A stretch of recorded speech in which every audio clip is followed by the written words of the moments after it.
Hello friends. Date है आज 15 अक्टूबर 2021 और आज दिन है फ्राइडे और उसी के साथ ही आज दशहरे का दिन है। तो सबसे पहले आप सभी लोगों को दशहरे के हार्दिक हार्दिक शुभकामनाएं। उम्मीद है इस साल आप बहुत सारा धन कमाएंगे और बहुत सारा गोल्ड। जो हमारे हिंदू धर्म में बहुत ही ज़्यादा दशहरे का महत्व होता है। जो हमारे राम है उनको इस विजयदशमी का भी त्यौहार है। तो उस पावन दिन के ऊपर अभी हम हमारी स्टडी चालू रखते हैं।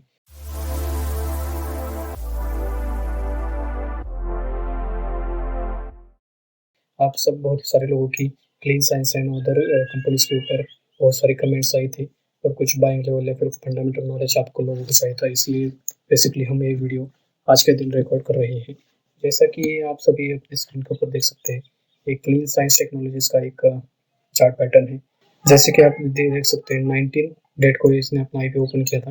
उसके बाद से वो एक अच्छे खासे कंसोलिडेशन जोन में और थोड़ा नीचे भी गया था, लेकिन उसके बाद से उसने एक अपना ये जो आपको लेवल दिख रहा है 1776, उसको एक अच्छे खासे ब्रेकआउट कैंडल देके उसके बाद एक अच्छा खासा रिकवरी देके और उसने अपनी जर्नी चालू रखी और अपने हमने जैसे आपको बताया डाउ थ्री के हिसाब से वो भी इस जगह पर रिटेस्ट कर रहा है।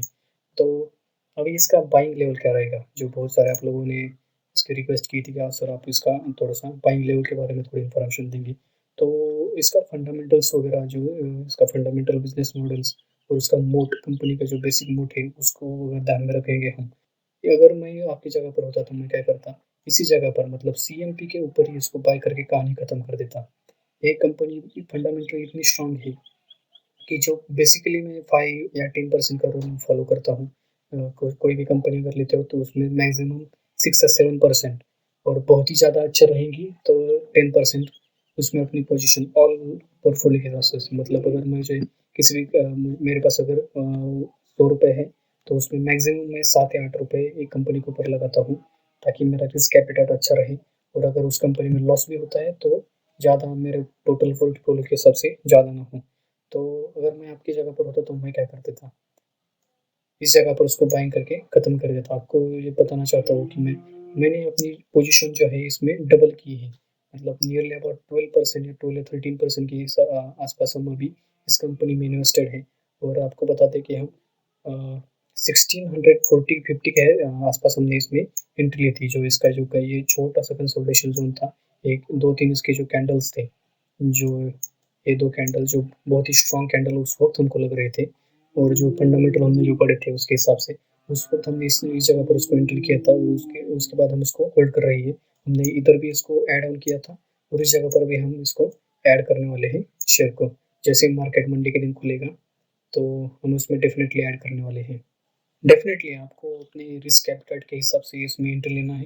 अगर ये जो लाइन मैंने अभी यहाँ पर ड्रॉ की है 2100 रुपीज़ के आसपास की, इस जगह पर अगर कोई भी किसी भी तरह का रिजेक्शन नीचे की तरफ देता है तो आपको इसमें से डेफिनेटली फुल प्लेज एंट्री लेनी है।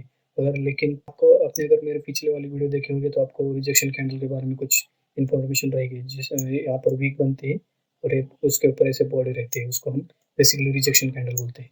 लेकिन अगर ये इस जगह को ब्रेक डाउन देता है नीचे की तरफ, तो हमको ये जो उसका निचला सपोर्ट लेवल है 1982, उस लेवल को हमको डेफिनेटली देखना है।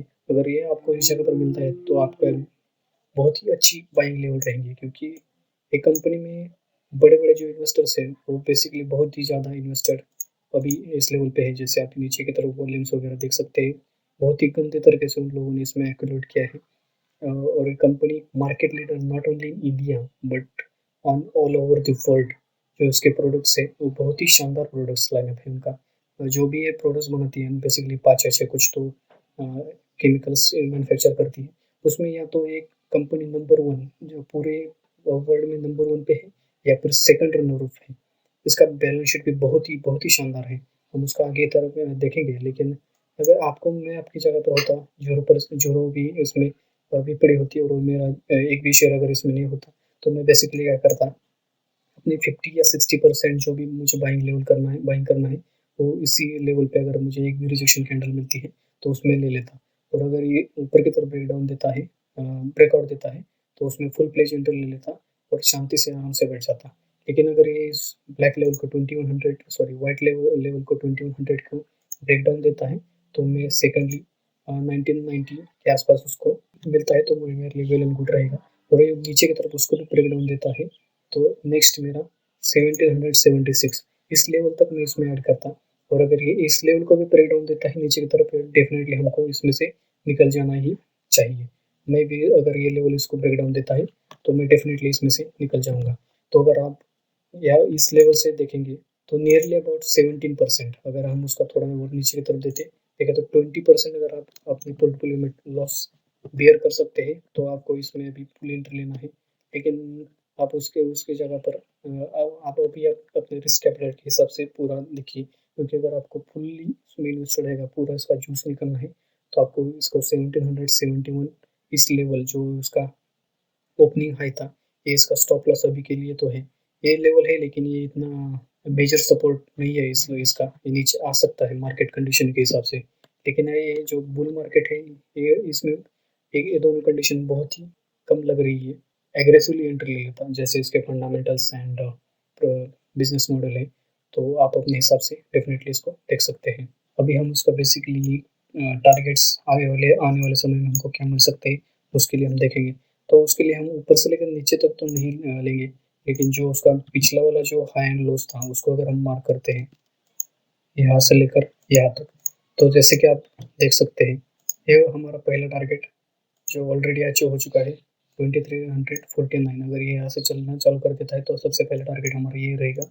उसके बाद 2700 पे सेकंड टारगेट रहेगा और थर्ड टारगेट हमारा 2900 के आसपास रहेगा। ये इस लेवल पे ऊपर बिल्कुल नहीं रुकेगा, क्योंकि इसका फंडामेंटल्स और जो बाकी सब जो है ये अगर हम उसका देखेंगे तो डेफिनेटली इसको भी आगे तरफ अपनी जर्नी डेफिनेटली चालू रखेगा, क्योंकि ये फंडामेंटली बहुत ही शानदार कंपनी है। थोड़ा टाइम कंस्ट्रेंट होने की वजह से मैं इस क्लीन साइंस के ऊपर पहले वीडियो नहीं बना सका जब हमने इसमें एंट्री ली थी। लेकिन आप अगर उसको ओवरकम करना चाहते हैं तो आप हमारा टेलीग्राम ग्रुप डेफिनेटली ज्वाइन कीजिए। वहाँ पर मैं ऐसे अगर हमने कौन सी शेयर्स में अगर पोजीशन बढ़ाई है या फिर कोई मेरी स्टडीज़ वगैरह जो रहती है वो भी शेयर कराता रहता हूँ। और मैं बेसिकली ऐसे लोगों को ऐसे इन्वेस्टर सर्कल बनाने की कोशिश कर रहा हूँ जो कंपनीज अच्छे तरह से करते हैं और अपने आइडियाज़ भी बाकी लोगों के साथ शेयर करते हैं। तो डेफिनेटली आप मेरे साथ टेलीग्राम पे ऊपर ज्वाइन कीजिए।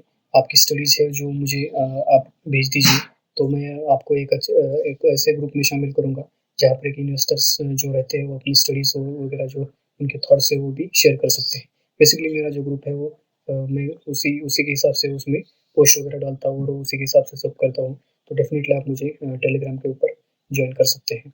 अभी हम स्क्रीनर के ऊपर क्लीन साइंस टेक्नोलॉजीज के बेसिक का जो फंडामेंटल है उसका थोड़ा सा इंफॉर्मेशन देने की कोशिश करते हैं।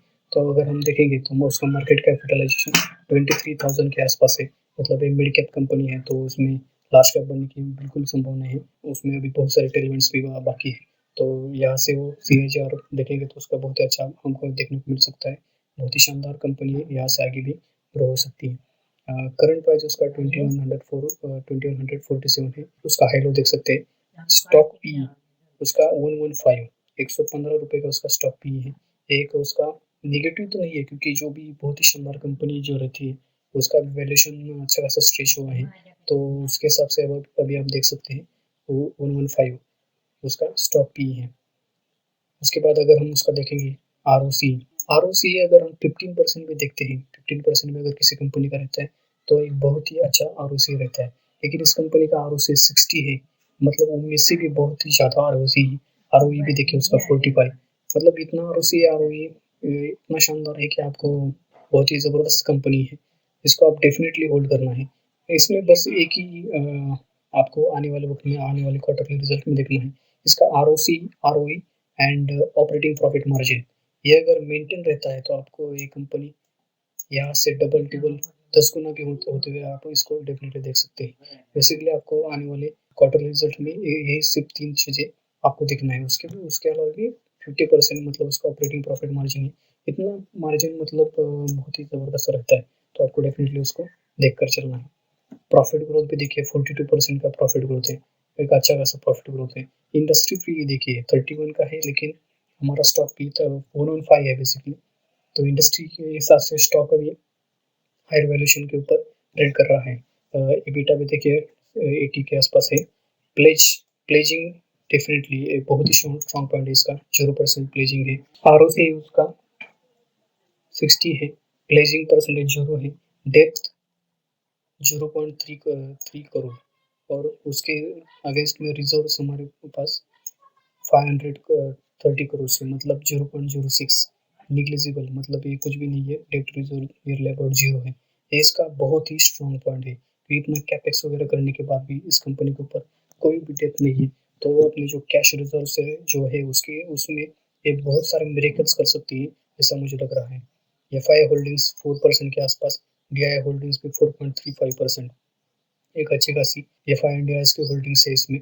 सेल्स ग्रोथ भी उसमें अच्छा है। और सबसे इम्पोर्टेंट फैक्टर अभी इसमें देखिए, फ्री कैश फ्लो जो रहता है कंपनी में, एक ही बड़े बड़े जो इन्वेस्टर रहते हैं, बेसिकली जो सौरभ मुखर्जी वगैरह, जो बहुत बड़े मोटो ढूंढने वाले जो इन्वेस्टर्स है, बहुत उनके रिटेल चांस है, फिर और भी बहुत सारे पोर्टफोलियोज है उसमें, ये कंपनी मतलब उसमें कंपनी ढूंढते हुए यही देखते हैं कि उसमें कंपनी में free cash flow C H R कितना है। तो बेसिकली लास्ट ईयर का उनका 109 करोड़ रुपए इसका फ्री कैश फ्लो है। और ओवर द ईयर्स देखिए, 3 साल का भी देखिए, और नियर अबाउट 4-5 ईयर्स का भी देखिए, ये फ्री कैश फ्लो में रहने वाली कंपनी है। तो ये डेफिनेटली इन्वेस्टमेंट करने के लिए बहुत ही शानदार कंपनी है। फंडामेंटली इतनी स्ट्रॉन्ग कंपनी मैंने अपने पिछले जो भी कंपनी जितने भी स्टडी की उसमें सबसे स्ट्रॉन्ग फंडामेंटल्स मुझे इसी कंपनी के अभी तक मिले हैं। तो आपको इस कंपनी में डेफिनेटली उसका प्रोडक्ट वगैरह आप सबसे पहले स्टडी कीजिए, उसके बाद ही देखिए। और आगे आने वाले आपको, जैसे मैंने आपको बताया, आने वाले क्वार्टर रिजल्ट में सिर्फ आपको प्रॉफिट मार्जिन कंपनी का वो सस्टेन करता है क्या, वही देखना है। इस कंपनी के फंडामेंटल्स रेशियोज देखने के बाद अभी हम उस कंपनी के ऑफिशियल वेबसाइट पे ऊपर आ गए। और उस ऑफिशियल वेबसाइट पे आने के बाद अगर हम यहाँ पर फोटोज में अगर हम क्लिक करेंगे, तो उसके अंदर हमको इस कंपनी में जो जो प्रोडक्ट्स है उसका पूरा इन्फॉर्मेशन मिलता है। अगर हम बेसिकली देखेंगे तो उनका anisole, monoethyl ether of hydro glycol and other जो प्रोडक्ट्स है उसको आप डिटेल में यहाँ पर पढ़ सकते हैं। जैसा कि मैंने आपको अभी बताया, ये जो सारे प्रोडक्ट्स हैं इन सब में मैक्सिमम जो इनका रेवेन्यू आता है उसमें सब में ये वर्ल्ड लीडर है, not only in India, all over the world. ये उसमें लीडर है, या तो लीडर है या फिर सेकंड रनर है, मतलब इनका बहुत ही स्ट्रॉन्ग मूड है। और इसमें एक प्लस पॉइंट बताता हूँ आपको, चाइना जो पूरे दुनिया को केमिकल सेक्टर प्रोवाइड करता है, मतलब एक्सपोर्ट करता है, उस चाइना को भी ये जो कंपनी है ये उसको भी एक्सपोर्ट करती है। मतलब आप इसका प्रोडक्ट क्वालिटी वगैरह भी देख सकते हैं, कैसा शानदार रहेगा। अगर हम उसका थोड़ा सा एनुअल रिपोर्ट भी देखेंगे, जो इन्वेस्टर प्रेजेंटेशन जो रहता है, मैं उसका लिंक आपको डिस्क्रिप्शन सेक्शन में भी प्रोवाइड कर दूंगा। उसको अगर हम देखेंगे तो एम ई एच क्यू ये इनका बेसिक प्रोडक्ट है, उसका एप्लीकेशन वगैरह जो है वो आपको इस जगह पर देखने को मिलेगा। रेवेन्यू देखिए 350 करोड़ के आसपास उसका, 3500 करोड़ के आसपास उसका रेवेन्यू है। सी एच आर भी देख सकते हैं कि ये शानदार तरीके से आपको देखने को मिल सकता है। उसके बाद B H A anisole A P and other products, उसके एप्लीकेशन आप यहाँ पर देख सकते हैं। परफॉर्मेंस केमिकल में glycol and D C C, ये भी आप इसका एपीआई ग्लव्स एंड सिरप्स में यूज़ होता है। एफएमसीजी में यूज़ होने वाले प्रोडक्ट जो for M P and anisole है, उसका भी आप यहाँ पर देख सकते हैं। उसका भी आप रेवेन्यू ग्रोथ है यहाँ पर देख सकते हैं। उसके अगर नीचे जाएंगे तो सेगमेंट वाइज उनका रेवेन्यू कैसा रहता है उन्होंने दिया है। परफॉर्मेंस केमिकल सबसे ज़्यादा 70% है, फार्मास्यूटिकल्स में 16% जाता है, एफ एम सी सेक्टर में उनको 30% जाता है, और अदर जो रहते हैं उसमें 1% है। जोग्राफी के हिसाब से भी देखेंगे तो ये बहुत ही शानदार तरीके से डाइवर्सिफाई करके रखा है इन सब ने। जैसे हम अमेरिका पे देख सकते हैं, चाइना, मैंने आपको बताया था, पूरा चाइना पूरे वर्ल्ड को एक्सपोर्ट करता है, और ये कंपनी चाइना को ही अपना केमिकल जो प्रोडक्ट है वो एक्सपोर्ट कर रही है। तो आप इसके हिसाब से देख सकते हैं इनके पास मोड क्या है। Europe, India and other countries में भी एक्सपोर्ट करती है। उसके नीचे revenue C H R revenue growth देखेंगे तो 20% सी एच आर है, ईबिटा 50% सी एच आर से, profit after tax and other 60% C H R है। आर ओ सी भी देख सकते हैं, शानदार तरीके से ट्रेंड में है। आर ओ सी अगर 16% 36% भी अगर ये मेंटेन कर देता ना, तो भी ये मेरेकल कर सकती थी कंपनी। लेकिन ये उरी और ये आर ओ सी को अपनी बढ़ाती जा रही है। 73, मतलब ये इनक्रेडिबल आर ओ सी है। अगर ये सस्टेन कर देता है इस लेवल को, तो ना बढ़ते हुए भी सिर्फ सस्टेन अगर कर देता है ना इस कंपनी, अगर आर को, ये मतलब बहुत ही शानदार कंपनी बन जाएगी आने वाले टाइम में। नियर लगभग 10x 20x बनने की जो इसमें कैपेसिटी है, आपको उसमें डेफिनेटली होल्ड करके चलना है। हाँ, बाकी की सब देखेंगे। मैं इसका लिंक आपको डिस्क्रिप्शन सेक्शन में दे दूंगा। आप इस रिपोर्ट को डाउनलोड कीजिए और पूरा स्टडी कीजिए। इसका ऑर्डर सेगमेंट वाइज आपको क्या हमने अभी देखा था उसका दिया है। और ये जो मैंने आपको बताया था कैपेक्स, उन्होंने 0% नियर लगभग 0% डेप्थ होने के बावजूद भी ये जो कैपेक्स कर रहे हैं, उनके कुछ इमेजेस हैं। यूनिट फर्स्ट उनका अभी वर्किंग में है, सेकेंड यूनिट में अभी कंस्ट्रक्शन चल रहा है, यूनिट थर्ड में भी कंस्ट्रक्शन चल रहा है, और जो यूनिट फोर्थ है उसमें उसके लिए लैंड अक्वायर किया है, लेकिन वो उसमें अभी वर्क चालू नहीं हुआ। इनका बेसिकली ये जो लोकेटेड है, ये महाराष्ट्र में पुणे के पास में कुरकुम करके एक एमआईडीसी है। बेसिकली ये only for the chemical sector के लिए जानी जाती है। उस जगह पर ये अपने इस्टेब्लिश कर रही है। और ये मेरी यहाँ से नियरली अबाउट 30 किलोमीटर के आसपास ही रहती है कंपनी। मैंने इसको पर्सनली विजिट भी किया था, और उसके हिसाब से उसके बाद ही मैंने उसको पढ़ा था। वो पढ़ने के बाद आईपीओ में किया था अप्लाई मैंने, लेकिन वो मुझे अलॉटमेंट मिला नहीं था। उसके बाद चार्ट चार्ट के ऊपर देखने के बाद मैंने उसमें एंट्री ली थी। हार्डली 10 पेजेस का 16 पेजेस का ये रिपोर्ट है, आप देख सकते हैं। उसके बाद मैं आपको बेसिकली इनका जो प्रमोटर्स जो रहते हैं, प्रमोटर्स आपको दिखाना चाहूँगा। डायरेक्टर्स और प्रमोटर्स, ये जो प्रमोटर्स सभी है, ये सब देखिए 25 years of work experience in chemical industry, और 14 years of experience in chemical industry, 2 decades of experience in chemical industry, 5 years of experience in chemical industry.